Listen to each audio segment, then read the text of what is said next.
ভোটের মুখে ফের আগ্নেয়াস্ত্র সহ গুলি উদ্ধার হলো বীরভূমের ময়ূরেশ্বর থানার অন্তর্গত প্রজাপাড়া গ্রামে নূর মোহাম্মদ মল্লিকের বাড়ি থেকে। এই ঘটনায় আটক করা হয় নূর মোহাম্মদকে। আর আজ অর্থাৎ রবিবার ওই অভিযুক্ত ব্যক্তিকে মেডিকেল চেকআপের পর পাঠানো হলো রামপুরহাট আদালতে।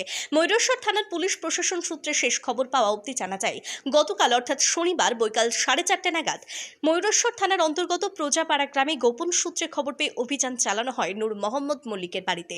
আর তার বাড়ি থেকে উদ্ধার হয় 7mm পিস্তল, 7 রাউন্ড গুলি।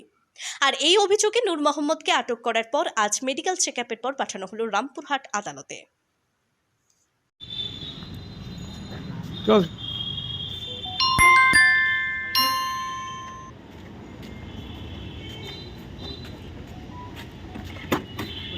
কি নাম এর? নূর মোহাম্মদ মল্লিক। হ্যাঁ, কোথায় বাড়ি? কোথায়? প্রজাপাড়া। প্রজাপাড়া।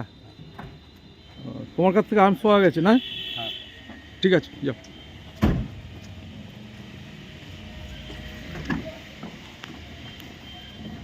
জলদি